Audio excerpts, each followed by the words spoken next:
The GameCube was a very unique console that unfortunately did not receive the love that it deserved. The 6th generation console race was decisively won by the PlayStation 2, and it did mark two big changes within the home console market: the introduction of the Xbox as a new competitor, and the burying of Sega as a console maker and an old competitor. GameCube's sales performance during this console race pushed Nintendo to the bottom as they struggled to meet the demands of most gamers who moved towards more mature games. When the 7th generation console race began, the Xbox 360 and the PlayStation 3 embraced this more mature image that their games had, and as such, aimed for much more realistic graphics compared to how it was before. But rather than joining Sony and Microsoft, Nintendo felt like they needed to embrace being different instead. Not just different, but being Nintendo. As such, in 2006, they released the most successful home console of the 7th generation. This is the Nintendo Wii, Nintendo's massive comeback from the bottom and into the light.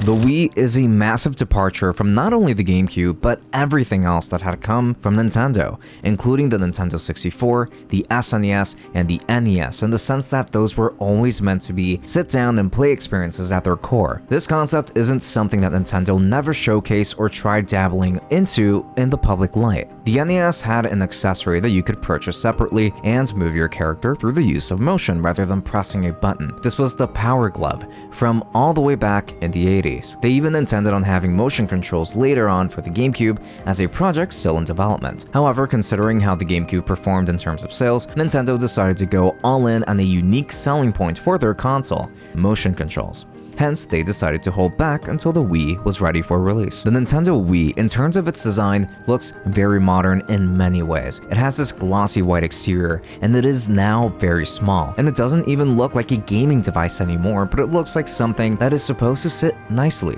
in your living room. As you will notice, this console has absolutely zero of the Nintendo charm that we would expect to see before this, such as how the NES was made to look less like a video game console so that families would consider buying it when having a game console was far from a priority in the mid-1980s, or the SNES, which had a top-loading cartridge system that lets you display your cartridge and had a nice color scheme to go with their consoles, or the Nintendo 64 with its many curves and soft design, as well as the overwhelmingly quirky controller that accompanied it, or even the GameCube, as it was shaped like a lunchbox. Here you get Nintendo as we have never seen them before, with a sleek, almost uncanny look that did fit much more nicely in anyone's home, over a PlayStation 3 with its massive exterior, or the Xbox 360 with such an alien-like design. On the front, you will find a power button, a reset button, a slot for an SD card slot, a sync button for syncing your controllers, and a disc eject button, because now we finally have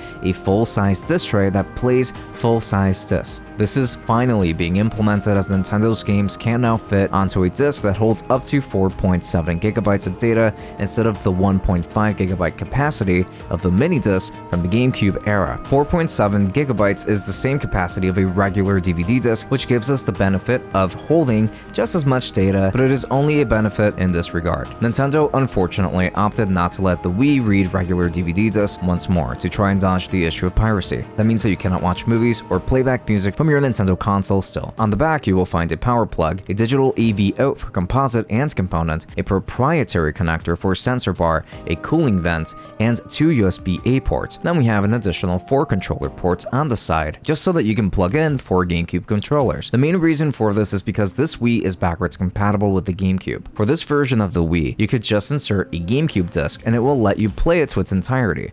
As such, you can even insert GameCube memory cards on here, and that's how you can access all of your GameCube saves. This is the first time that Nintendo ever did anything like this on a home console. In terms of the design of the console, you might even wonder why the only controller ports on this device are for GameCube controllers. But this is because this generation, we are finally embracing wireless controllers, specifically the Wii Remote and the Nunchuck. This console technically has 2 controllers. So first we have the Wii Remote, which looks a lot like a TV remote, but as such, it was really comfortable considering what it is. Here we have a massive change in how buttons are labeled, as on this one remote, we have a power button, a D-pad, an A button, a home button with plus and minus buttons next to it, a 1 button, a 2 button, an R shoulder button on the back, a battery tray, an IR sensor, and a proprietary connector at the bottom. If this feels like just half of the controller, that's because it technically is, as you will attach the other half to that bottom connector. This is the nunchuck. You only get an analog stick, a C button, and a Z button. Needless to say, this is Nintendo's weirdest controller design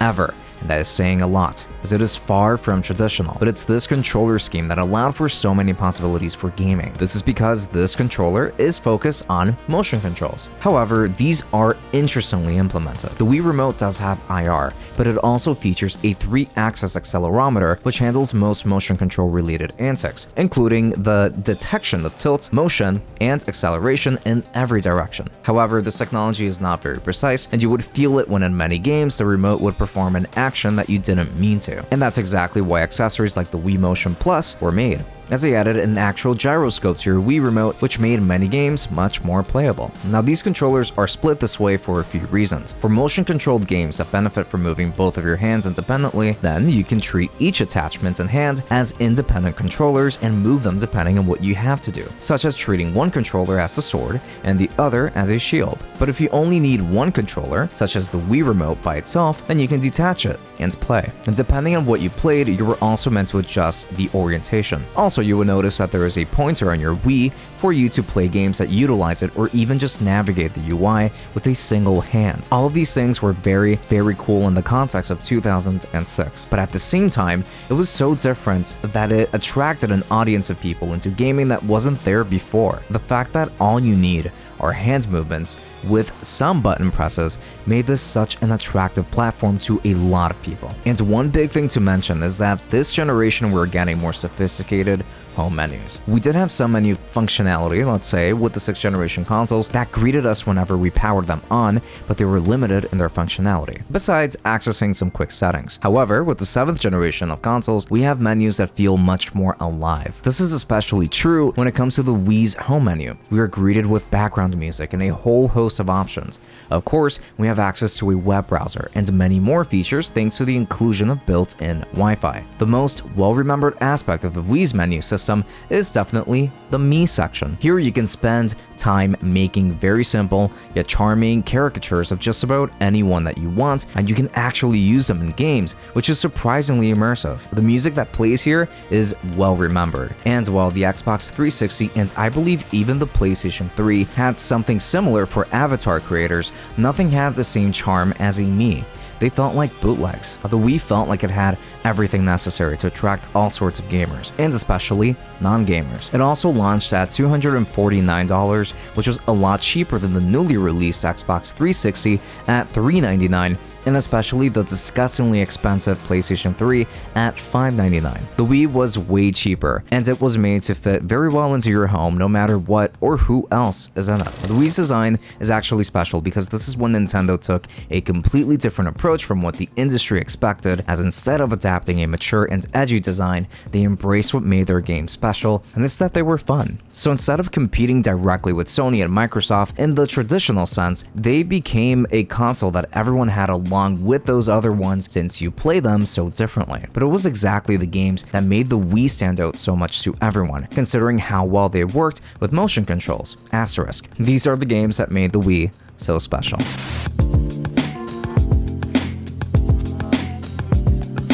Now, one thing that drew eyes away from the Nintendo Wii for some was the fact that the Wii was essentially just a slightly more powerful version of the Gamecube, which is hardware from 2001. Actually, there are multiple aspects about the Wii that were outdated overall. The Wii is limited to a 480p resolution at the highest because they were still using a proprietary digital out connection that only worked with composite and component. While the launch model Xbox 360 had a similar issue, the PlayStation 3 did have HDMI at launch, and future Xbox 360 models did end up supporting it later. This was an unfortunate exclusion in regards to future-proofing, but every TV at that time, and for a few more years, were still supporting composite and component connections, so it wasn't really a big deal. It just goes to show that the hardware wasn't the focus at all for Nintendo, but rather what experiences they can create with these new motion controls. In 2006, the Nintendo Wii launched a bunch of titles. Some of the more notable ones to me are Twilight Princess, Wii Sports, Budokai Tenkaichi 2, among others. Wii Sports is especially important from this bunch because it was essentially the technical demo that helped to sell the Wii for a lot of people. This was a collection of sports games that you could play with others, and it was incredibly simple. Now, considering that the Wii Remote wasn't super accurate to what people would expect things to respond to, there was still a learning curve, but most people eventually got used to the timing and the correct movements that would allow these motions to register as intended. It was a lot of fun, even if it didn't push any graphical boundaries whatsoever. Twilight Princess, on the other hand, was a huge release, as we've expected to see this game on the Gamecube, but it instead released on both platforms. The beauty of this whole experience was the incredible graphics at the time, as this is my favorite Zelda art style, but also because you have to use motion controls to play. I thought it was awesome because you basically have your sword on the right hand and your shield on the left with their individual controls. Obviously, Budokai Tenkaichi 2 was awesome, and we eventually got Tenkaichi 3 on the Wii, but games like this were not too fun to play with motion controls. However, there were so many absolutely fun experiences on the Wii that functioned beautifully without motion controls for those that don't need it, or that were very fun because of, or even regardless of the motion controls. So games like Super Mario Galaxy come to mind because these were incredibly fun and easily one of the best 3D Mario games, even if Mario Galaxy 2 was a better game overall. Both were fantastic experiences on this platform. I really enjoyed Mario Kart on the Wii because playing with the Wii Remote and even this optional accessory felt really nice, and it was a genius move to try and capitalize on motion controls even if it wasn't super accurate all of the time. Games like Super Smash Bros. Brawl, Legend of Zelda Skyward Sword, the Metroid Prime trilogy, Super Mario Bros., New Super Mario Bros., Donkey Kong Country Returns, Kirby's Epic Yarn, Wii Sports Resort, Super Paper Mario, Monster Hunter Tri, and obviously, Xenoblade Chronicles brought absolutely amazing experiences to the Wii. But other notable mentions include No More Heroes, WarioWare Smooth Moves, the Naruto Clash of Ninja Revolution games, the WiiWare titles, and there were a bunch of them.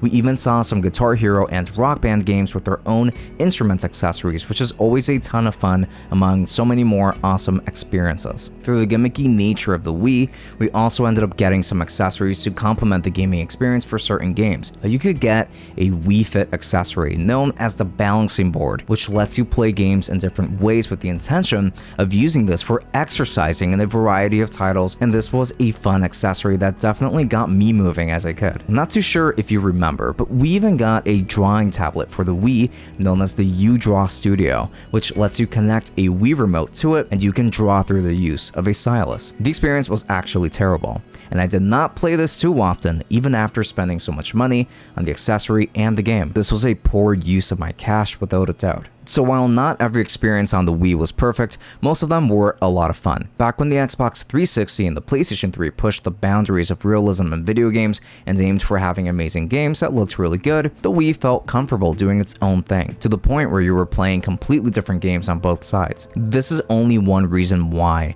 for this generation, many households had access to 2 home consoles. You either had an Xbox 360 and a Wii, or a PlayStation 3 and a Wii. The Wii was always part of the equation because there was something for everyone, and gaming became much more accessible to people that were intimidated by having so many buttons in front of them. Additionally, having a console whose games basically require you to be active in one way or another was such a new concept. I remember how some of my family members got a Wii because it seemed like a simple and fun way of staying active while at home without purchasing expensive and oftentimes large equipment that couldn't be stored away so easily. Not that the Wii was a proper substitute to real workout equipment, but it was a more feasible alternative to some people. The Wii met a need that no one thought they had back then, and that absolutely paid off in the long run. The Wii was incredible, the games were incredible, and the accessories and gimmicks were definitely fun. So to capitalize on the massive and still growing games library for the Wii specifically, Nintendo eventually released a revision to the Wii that primarily removed its GameCube ports and the ability to play GameCube games,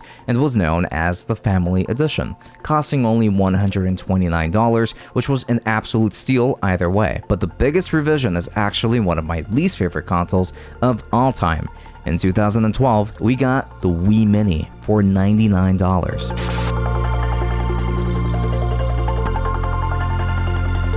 The Wii Mini isn't a terrible console, but it isn't the one I would want to buy for myself if I was looking for a Wii in 2025. The Wii Mini is a smaller Wii, but it's not much smaller because the Wii was already reasonably small, and I find that it doesn't fit so well into a living room because of the unappealing color combination, shape, and the fact that it looks like an older iteration of the original Wii rather than the other way around. It now uses a matte, gritty texture to the plastic. It only has a sync button for syncing your remote, and on the back you get a power connector, a digital AV out port, a single USB port, a cooling vent, and a port for the sensor bar. You also get a top-loading disc tray, which should mean that it is more durable and reliable. However, this console doesn't have Wi-Fi support, which was a problem back in 2012 when online gaming was and still is incredibly popular. This console does not have expandable storage, so you cannot add an SD card to it or anything of the sort. You can only play Wii games off of your physical disc with your friends and family at home, and it was only good for playing games because of the lack of Wi-Fi support. This version of the console was not very popular,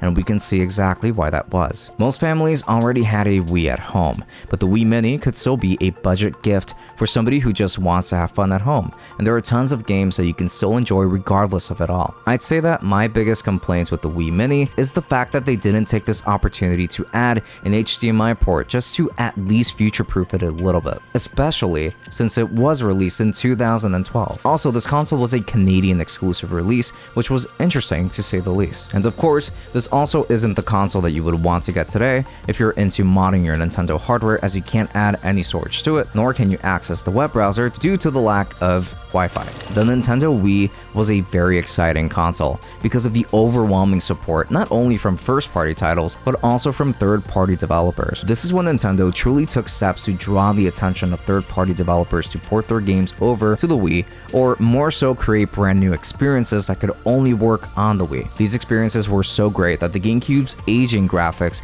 that were just improved on the Wii ended up sticking around for much longer, and during the life cycle of the Wii, people were mostly fine with it, because having fun was the priority. Not to mention that developers took advantage of the limitations of the Wii and thought of different art styles that would look amazing regardless of how much time passes. However, with the Wii's aging hardware and the motion controls somewhat limiting how great some games would have been without them, the Wii as a concept essentially could have only existed for as long as it lived, and not a single minute longer.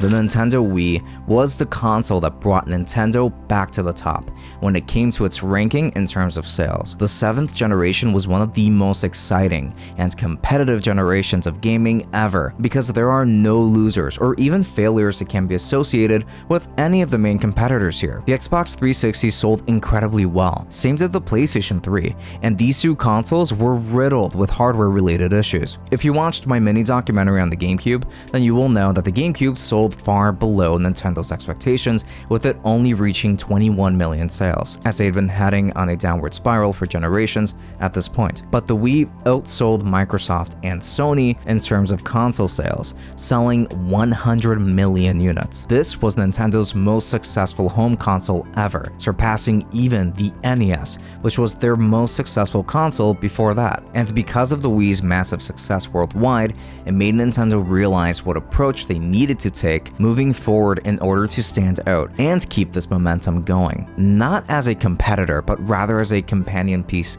to everyone's homes. The Wii truly was incredible, and it earned every sale that it got. However, in 2012, the 7th generation console race was nearing its end just 1 year later. And this time, Nintendo wanted to enter the console race first when they'd historically been late. Nintendo had to, after all, considering that the Wii was getting very old and as such, they did release a whole new console. Or was it? We'll talk about this one very soon, so subscribe so that you don't miss it. Now thank you so much for watching, leave your suggestions in the comments for future bite-sized documentaries, and until next time.